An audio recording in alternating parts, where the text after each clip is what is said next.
출애굽기 1장에서부터의 내용을 잠시 요약하자면 이 야곱 이스라엘과 70여 명의 가족은 애굽의 총리가 된 요셉을 통해서 애굽에 정착하게 됩니다.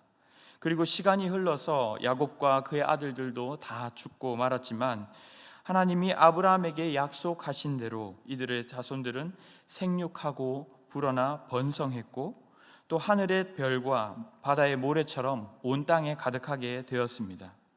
하지만 요셉을 알지 못하는 새 왕이 일어나면서 많아진 그 백성들을 보며 오히려 두려워하고 학대하기 시작했고 아들이 태어나면 다 강에 빠뜨려 죽이라고 말합니다. 그러던 때에 이 모세가 태어났습니다. 모세는 우여곡절 끝에 갈대 상자에 태워져서 바로의 딸에게 가게 되고 그의 아들이 되어 살게 됩니다. 하지만 그러던 때에 자기 동포를 치는 모습을 보고 분노하여 애굽인을 죽이게 되고 또 히브리인에게도 버림을 받아서 정말 낙동강 오리알 마냥 그는 광야로 도망치게 되죠. 미디안 광야에서 가정을 꾸리고 살아가고 있습니다. 그러던 중 양을 치던 어느 날 이 불이 붙었지만 타지 않는 떨기나무 앞에서 나타나신 주님을 대면하게 됩니다. 그리고 주님은 이스라엘을 애굽에서 인도하여 내실 것을 말씀하셨습니다. 그래서 모세 자신만이 아니라 이스라엘 공동체를 회복시키시고 일으키시기 위해서 모세를 보내셨습니다. 하지만 오늘 보는 이 본문에서 이 명령에 흔쾌히 순종하는 것이 모세에게는 결코 쉽지 않았을 것입니다. 지금껏 그의 삶에서 가장 크게 다가왔을 레슨이 무엇이었겠습니까? 괜히 내가 필요 없는 일에 나서면 안 된다. 내가 괜히 오지랖을 떨면 안 된다 였을 텐데 지금 그가 광야로 도망쳐 나와서 40여 년간을 살아오고 있는 것도 어쩌면 그런 이유일 텐데 또다시 그 속으로 들어간다는 것이 얼마나 부담스럽고 힘들었을까요? 비록 이전에 화려하던 삶은 다 사라졌지만 이제 그는 겨우 광야의 생활에도 좀 익숙해졌고 광야에서나마 결혼도 하고 자녀도 낳고 이제 겨우 좀 잊을 만큼 회복이 되려고 하는데 또 그것으로 평생의 뼈아픈 상처를 남겼던 그곳으로 다시 돌아간다고 생각하면 정말 막연한 두려움이 컸을 것입니다. 그에게 당장 들었던 생각은 그 사람들이었습니다. 그 사람들이 나를 과연 어떻게 생각할까? 자그마치 40년이라는 세월이 지났지만 13절에서 과연 내가 이스라엘 자손에게 가서 이르기를 너희의 조상의 하나님이 나를 너희에게 보내셨다고 하면 그들이 내게 묻기를 그의 이름이 무엇이냐 하리니 내가 무엇이라고 그들에게 말하리이까? 이스라엘 백성들은 야곱의 아들들과 후손들이 번성하며 태어난 자들입니다. 하지만 1장 6절에 보면 아브라함과 이삭, 야곱, 요셉과 형제들은 벌써 오래전에 죽었다고 기록되어 있습니다. 그리고 1장 8절에 이후에 일어난 왕은 요셉을 알지도 못하는 왕이었습니다. 그때 그 은혜의 시간은 저 뒤에 있고 당장 눈앞에 어려운 현실들이 가까운 것이죠. 간혹 모세를 살린 산파와 같이 하나님을 경외하는 자들도 있기는 했지만 하나님께서 표면적으로 자신을 드러내시지 않았고 대부분 사람들에게 하나님은 그저 구전으로 듣던 전설이나 종이 호랑이처럼 느껴졌을 것입니다. 더군다나 400년 종살이를 하고 있는 데다가 아직 율법도 제사 규례도 없는 이들에게 하나님이 뭐 그리 대단하게 느껴졌을까요? 말을 한다 한들 그들이 받아들일까요? 사실 이 말씀을 보면서 우리의 모습과도 어쩌면 비슷하지 않은가 하는 생각이 들었습니다. 코로나 이전에는 굉장히 활발하게 그 은혜가 무엇인지를 깨닫고 은혜를 경험했지만 불과 400년이 아니라 3년이라는 이 시간을 지나면서도 벌써 많은 상황들이 바뀌고 많은 사람들의 관념이 바뀌고 혹은 믿음이 흔들리는 모습까지도 종종 보지 않습니까? 많은 교회들이 코로나 전 대비 지금 최소 20% 이상 예배드리던 성도들이 줄었다라고 말을 합니다.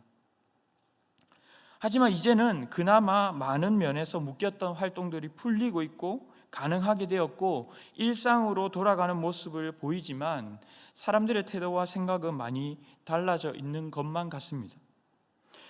다시 돌아가서 나 혼자 무언가 새로운 시도들을 하기에는 지금의 모습에 대한 태만함과 또 과연 될까라는 그런 두려움이 공존하고 있다는 것입니다.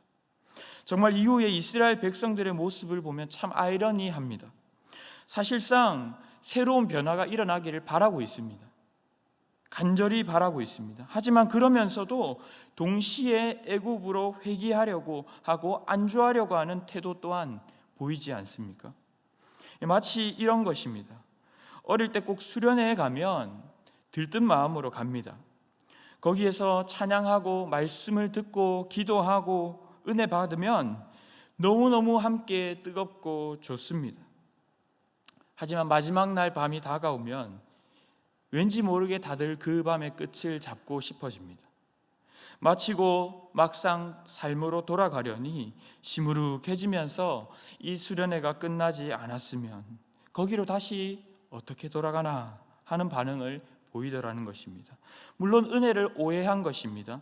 잘못 이해한 것일 수도 있지만 말씀을 듣고 나서 삶으로 돌아가서 우리 또한 주일에 말씀을 듣고 삶으로 돌아가서 살아내려고 하면 누구나가 그런 부담감이 드는 것도 사실이지 않습니까? 내가 잘할 수 있을까? 혹 내가 뭘 좀 해보려다가 그 파장으로 더 큰 상처를 받으면 어떻게 하지?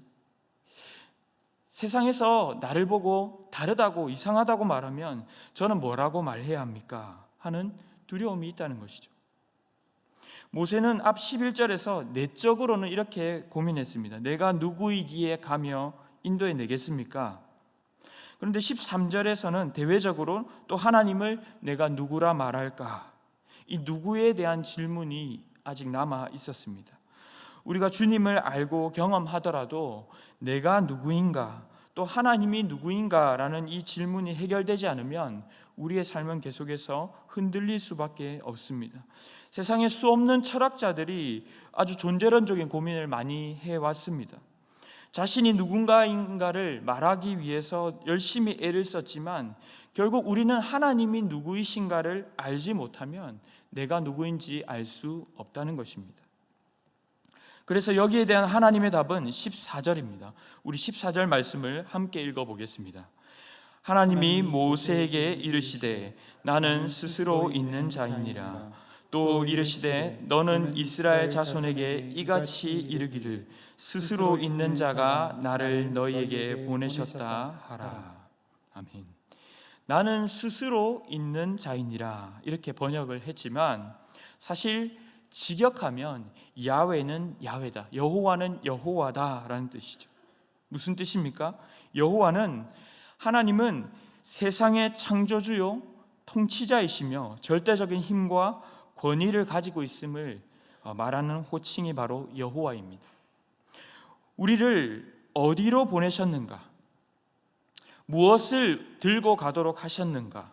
우리가 간다면 과연 일이 잘 될 것인가 하는 것보다 더 중요한 것은 여호와 하나님 그분이 우리를 보내셨다는 사실입니다. 우리가 부딪히게 될 어려움이나 혹은 그것을 받아들일 대상이 어떠할까 하는 것이 우리의 주 관심사지만 하나님의 관심사는 우리의 주인이 누구인가, 누가 우리를 보내셨는가 하는 것입니다.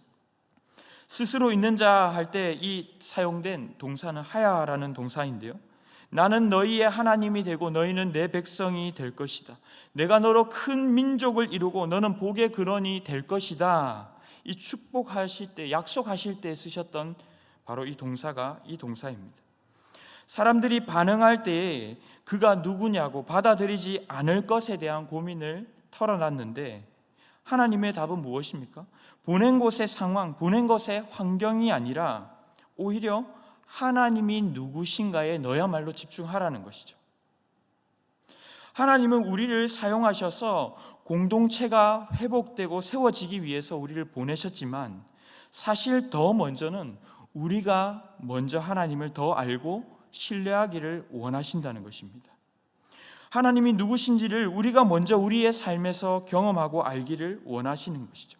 그것이 하나님이 우리를 보내시는 첫 번째 이유입니다. 저도 이 함정에 자주 빠지게 되는데, 우리가 쓰임 받는다는 것은 우리가 주어진 환경이나 혹은 함께하는 어떤 사람들이 완벽하고 다 준비된 상황이어야 된다라고 생각합니다. 그래야 하나님이 보내신 것이고 뜻대로 된 것이라고 생각합니다. 그러나 주님은 상황이나 환경이 완벽해서나 혹은 완벽하게 만들려고 부르신다기보다는 그보다 먼저 우리가 주님을 더 깊이 알아가는 것에 초점을 맞추고 있으시다는 것이죠. 여러분, 마태복음 16장을 보시면 예수님이 제자들에게 처음 이렇게 묻습니다. 사람들이 나를 누구라 하느냐?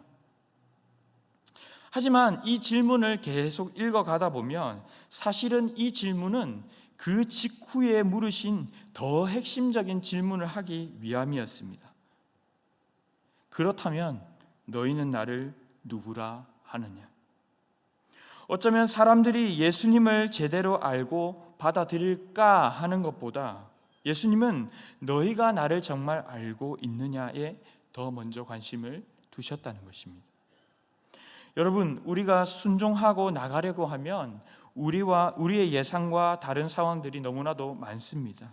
하나님이 누구이길래 네가 무엇인데 나를 설득하려 하느냐?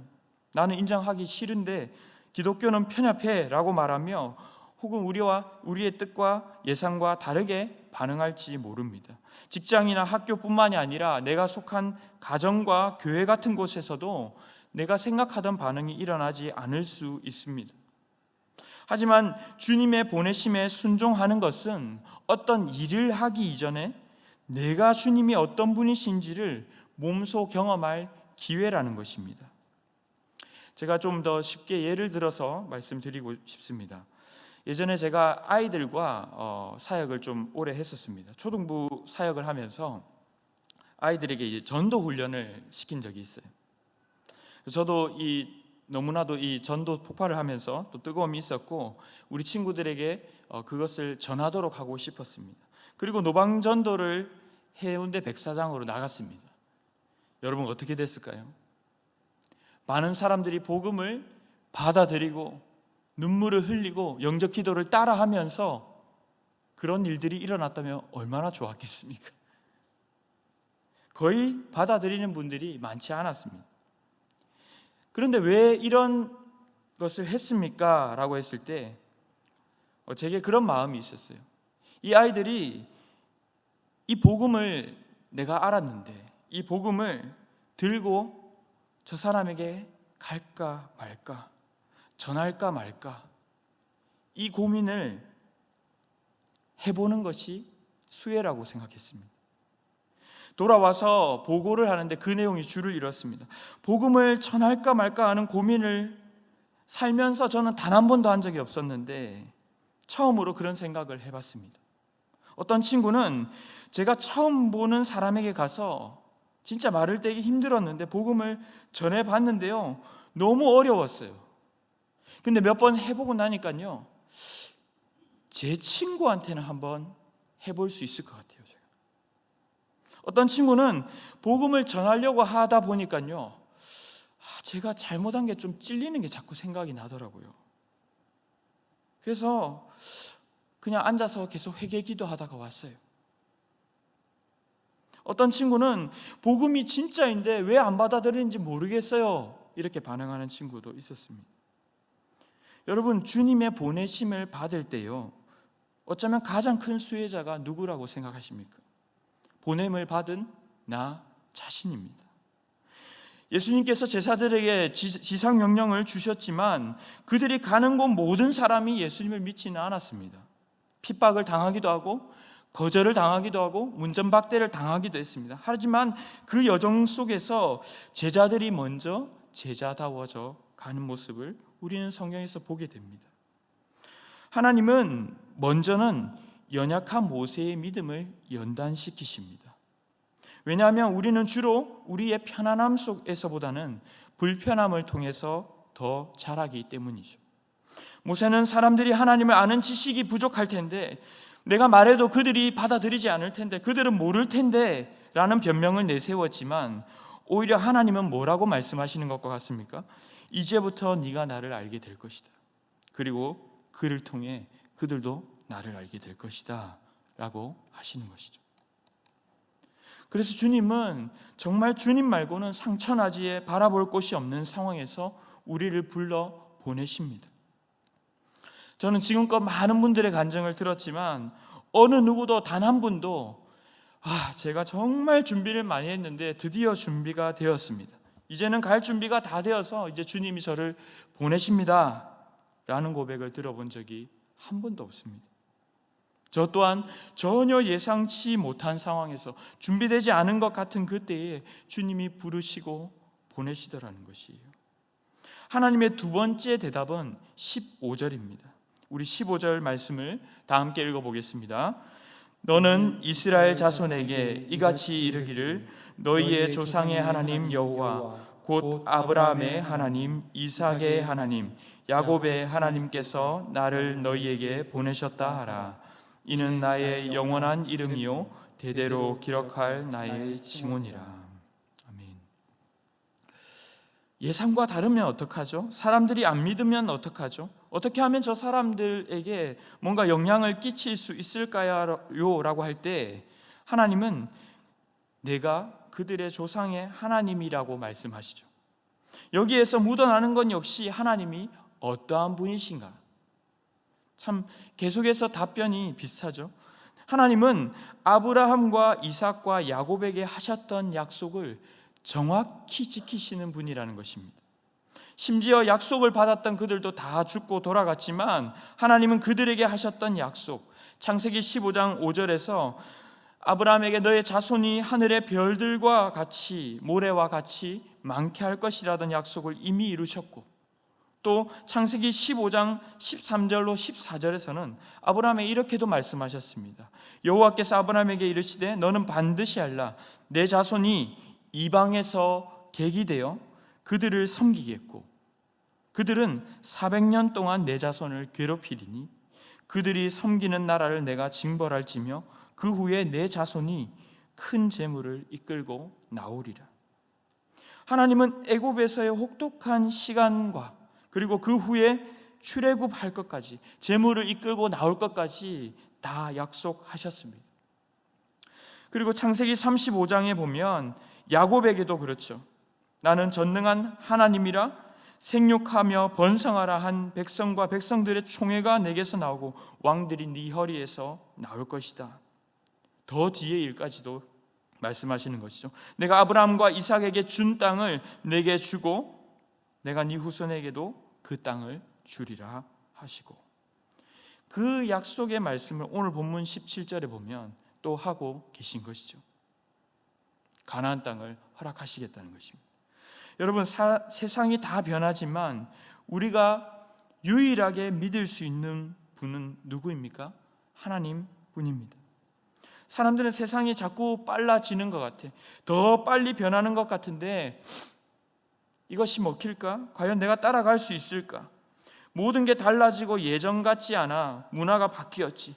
코로나 이후는 완전 달라. 하지만 아닙니다. 우리가 반드시 대대로 기억해야 할 칭호는, 변하지 않는 분은 바로 아브라함과 이삭과 야곱의 하나님의 계획, 그 약속을 지금도 이루고 계신 하나님이신 줄로 믿습니다. 저 사람들이 안 믿으면 어떻게 해요? 라고 했지만 하나님은 어찌 보면 모세가 먼저 하나님이 누구신지를 다시 한번 알고 더 신뢰하기를 요청하고 계시는 것이죠. 결국 하나님을 아는 것이 모세의 영적 권위가 될 것을 시사하는 것입니다. 이제 하나님은 추상적으로 말씀하시는 것이 아니라 구체적으로 플랜을 말씀해 주시죠. 이스라엘 장로들을 모으고 가서 이렇게 이야기하라. 내가 여기로 보낼 것이다. 그러면 그들이 네 말을 들을 것이다 라는 것이죠. 그러면서 18절에 이어지기를 너는 그들의 장로들과 함께 애굽 왕에게 이르기를 히브리 사람의 하나님 여호와께서 우리에게 임하셨은즉 우리가 우리 하나님 여호와께 제사를 드리려 하오니 사흘길쯤 광야로 가도록 허락하소서 하라. 하나님이 우리를 보내시는 세 번째 이유는 주님으로 우리와 함께 하시기 위함입니다. 우리에게 임하셨은즉, 이미 임했다고 표현하셨죠. 임하셨은즉 할 때 이 카라라는 단어는요, 직면하다, 좀 심하게는 들이닥치다 라는 뜻이 있습니다. 여러분, 이 단어가 어디에서 유래가 됐냐면요, 코라라고 하는 건축 용어에서 유래가 됐는데, 이 건축 용어는, 코라는 들보를 놓다, 들보라는 뜻이 있습니다. 구약에서 한 4번 정도 사용이 되는데요, 느헤미야가 예루살렘 성벽을 중수할 때 대들보, 들보를 의미하는 단어로 사용되었습니다. 무슨 말입니까? 하나님이 우리에게 아예 신혼방을 차리셔서 함께 하게 되었다는 것이에요. 16절에서 하나님이 내가 다 보았다, 안다라고 말씀하시면서 일방적으로 주님이 우리와 함께 있으셔서 강하게 표현하며 우리에게 들이닥치셨다는 거예요. 그러므로 나가서 하나님과 제사 드리며 영원히 함께 살 것이다 허락해 주소서 얘기하라는 것입니다. 사랑하는 성도 여러분, 당연한 말이지만 주님은 결코 우리를 괴롭히거나 우리를 죽이려고 보내시는 것이 아닙니다. 그런 상황이 예상되고 일어난다고 해도, 어려움이 찾아온다고 해도 주님은 우리가 주님을 더 알고 더 가까이 교제하고 싶으셔서 우리를 보내시는 것입니다. 물론 우리를 통해 공동체도 세우고 다른 사람을 섬기고 유익하게 하는 역할도 하게 하시겠지만, 그저 단순히 어떤 일을 하기 위한 도구로만 보내시는 것은 아니라는 것이죠. 주님은 우리를 보내셨습니다. 날 때부터 우리의 가정에, 우리의 이 교회에 있었다 할지라도 주님은 우리를 보내셔서 우리는 주님의 보냄을 받아서 여기에 있는 것입니다. 많은 분들이 주님이 보내셨다는 사실을 묻어놓기를 원합니다. 왜냐하면 부담스럽거든요. 마치 내가 선택한 것처럼. 하지만 모세 자신과 그 가정과 택하신 모든 공동체와 주님은 함께 하시고 축복하시고자 우리를 보내신 것입니다. 하나님의 뜻과 계획 속에 있다는 것이죠. 여기 계신 대부분의 분들, 많은 분들이 여기저기에서 이런 사역과 또 섬김의 자리를 맡고 계신 줄로 압니다. 이것이 일로 다가오기 시작하면 우리에게 부담으로 자리 잡습니다. 기쁨이 사라지고 내가 애쓰고 수고하는데 이게 될까?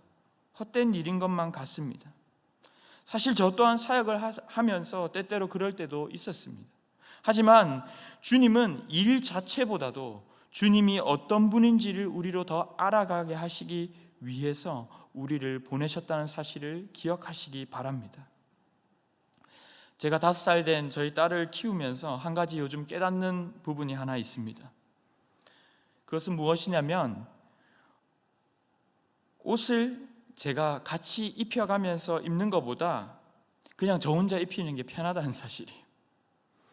사실 밥을 먹으라고 하면요, 먹다가 또 흘리고요, 그럼 치워야 되고요, 그냥 제가 한 숟갈 한 숟갈 떠먹여주는 게 훨씬 편합니다. 그런데 같이 하려고 합니다. 옷 입고 밥 먹는 일이 중요해서이기도 있겠지만 저는 그걸 같이 하는 게 너무 좋거든요.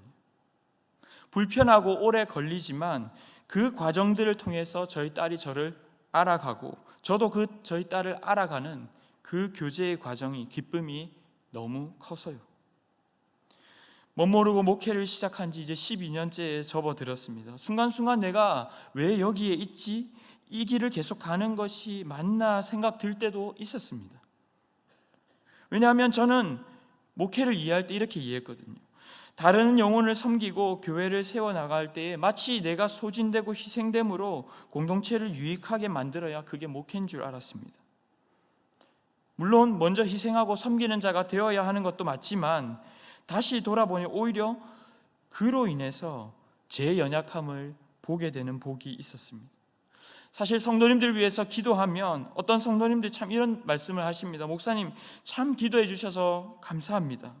그런데 또 이 말도 맞더라고요.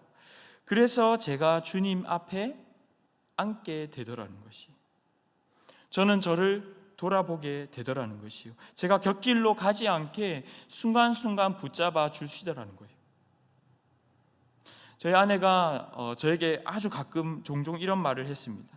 여보는 목회자가 되기를 참 잘한 것 같아. 기분이 좋았습니다. 근데 그 뒷말이 이거였어요. 아니면 여보는 좀 내가 난데 하는 망나니가 되었을 것 같다. 제가 그 얘기를 듣는데 뭔가 기분이 좋은 듯 하면서도 찜찜한 묘한 기분이 들었어요. 그런데 무슨 말인지 제가 알았습니다.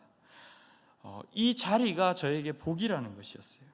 하나님이 우리에게 맡기시는 사역은요, 짐이 아니라는 것이에요. 그래서 저도 기도할 때 자주 이렇게 기도합니다. 하나님, 제게 맡기신 사역이 짐이 아니라 힘이 되게 해주세요. 그래도 때때로는 무겁게 느껴질 때도 있습니다. 그래도 돌아서 보면 사실은 그게 또 은혜였고요. 그런데 비단 목회자만이 아닙니다. 여러분이 보냄받은 그 모든 삶의 현장들도 마찬가지라는 것이에요. 여러분, 운동은 힘듭니다. 그러나 우리를 강하게 만들죠. 저는 오늘 본문 19절을 보면서 하나님은 한 번에 좀 나오게 하시지 왜 바로가 거절하고 무려 10번이나 되는 재앙을 허락하셨을까 하는 생각을 했습니다. 사실 바로의 마음을 강팍하게 하신 분이 하나님이라고 성경에 여러 번 나오거든요. 하나님은 10번이나 되는 재앙을 거치면서 애굽이 완전히 하나님께 굴복하도록도 하시지만요, 동시에 이스라엘 백성들이 믿음이 단단해져 가게 하십니다. 하나님이 어떤 분인지를 경험하며 알아가게 하시는 것이죠. 오늘 본문 21절에 이렇게 말씀합니다. 저는 이 부분이 너무 큰 은혜로 제게 다가왔습니다. 내가 애굽 사람으로 이 백성에게 은혜를 입히게 할지라. 여러분, 하나님은 광야로 나가면 만나도 주시고 메추라기도 내려주시고 반석에도 물도 내어주실 것이지만 내가 하늘에서 부어줄게, 땅에서 솟아나게 해줄게라고 하시지 않고요, 뭐라고 하셨죠? 내가 애굽 사람으로 은혜를 입히게 하겠다. 그동안 너의 마음을 아프게 하고, 맞아, 고통스럽게 하겠지만 속이 상하게 하고 내가 정말 돌아가고 싶지 않아 했던 그들을 통해서 나의 은혜가 무엇인지를 너에게 알게 하겠다라는 것입니다. 사랑하는 성도 여러분, 말씀을 맺겠습니다. 우리는 주님께서 우리에게 무언가를 맡기실 때 또 왜 이렇게 부담을 주실까? 마치 주님이 어떤 일을 우리에게 하라고 보내시는 것만 같은 인상을 먼저 받습니다. 그러다 보니 두렵고 가면 괜히 힘들 것 같고 상처받을 것 같은데 왜 나를 보내시지? 하지만 주님은 우리가 그 시간들을 통해서 더 주님을 깊이 알고 강해지도록 보내시는 것이에요. 주님께서 가지고 있는 계획들을 이루어 가시는 그 완전한 과정에 속해 있다는 것입니다. 우리가 보기에는 완전하지 않을 것 같은데, 그리고 우리와 함께 하시려고, 우리와 깊이 교제하시려고 우리를 보내신다는 것이, 그 주님의 은혜에 반응하는 우리가 될 수 있기를 축복합니다. 오늘 우리에게 주신 말씀을 우리가 생각하며 주님이 허락하신 삶에 순종하며 가는 이 길이 진정 복된 길입니다.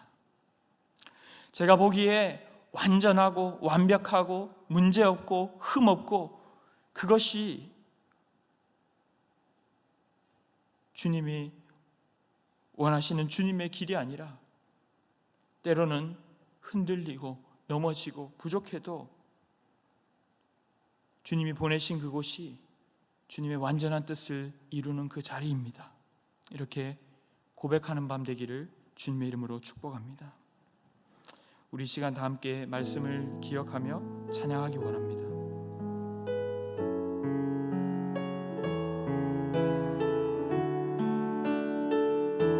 우리의 모든 상황 속에서 주님 찬양하겠습니다. 모든 상황 속에서 주를 찬양할지라. 주는 너의 큰 상급, 주는 너의 큰 상급, 큰 도움이시라, 큰 도움이시라.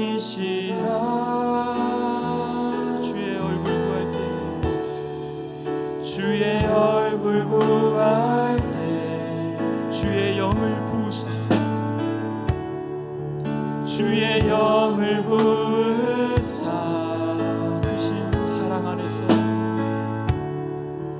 크신 사랑 안에서 주를 보게 하소서. 주를 보게 하소서.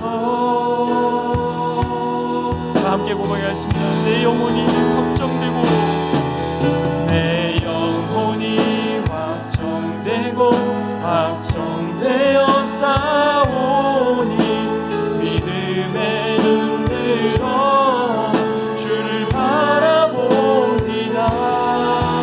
내 영혼이 확정되고 확정되어 싸우니 믿음에 눈들어 주를 바라봅니다.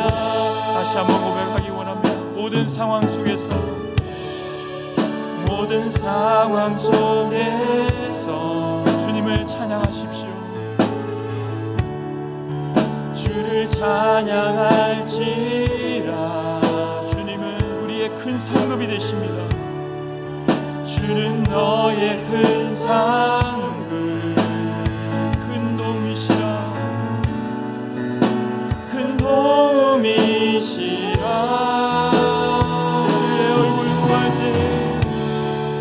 주의 얼굴 구할 때 주의 영을 부어주시옵소서.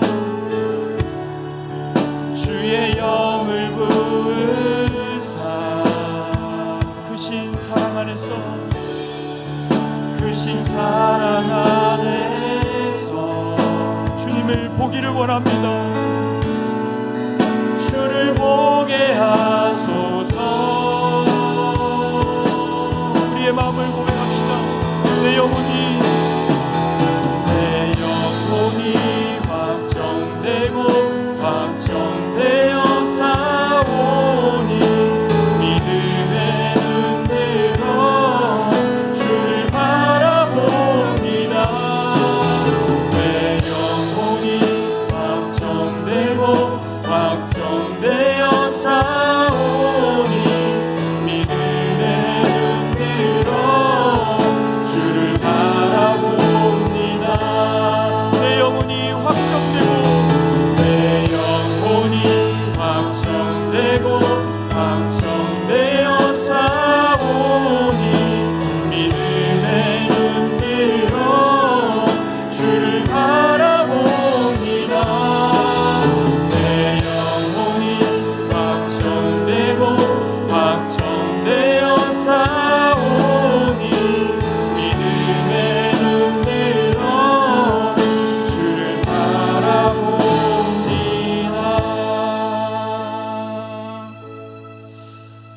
오늘 이 시간 말씀을 기억하며 다 함께 기도하기를 원합니다. 하나님께서 여러분을 보내신 자리는 어떠십니까? 오늘 주신 말씀을 붙들고 함께 기도할 때 하나님, 그저 불평불만하고 그저 피하려 하기보다 주님, 나를 보내신 그곳에서 주님을 더 알게 하여 주시옵소서. 상황의 어려움이나 맡겨진 일 자체보다 더 크신 주님을 바라보게 하시고 어떤 상황 속에서도 주님을 더 깊이 알아가기를 원합니다. 주님, 두려움과 부담감들이 다 사라지게 하시고 주신 사명에 기꺼이 기쁨으로 담대히 순종하게 하여 주시옵소서. 우리의 가정과 직장과 교회와 모든 우리에게 주어진 상황들과 환경들을 바라보기 원합니다. 주님, 부담감과 의무감이 사라지게 하시고 보내신 그곳에서 순종할 수 있는 담대함을 허락해 달라고, 맡기신 상황과 사역들이 짐이 아닌 힘이 되어 오히려 자라가는 시간 되게 해달라고, 거기에 순종할 수 있는 담대함을 허락해 달라고 이 시간 다 함께 주여 한번 외치고 간절히 기도하시겠습니다. 주여.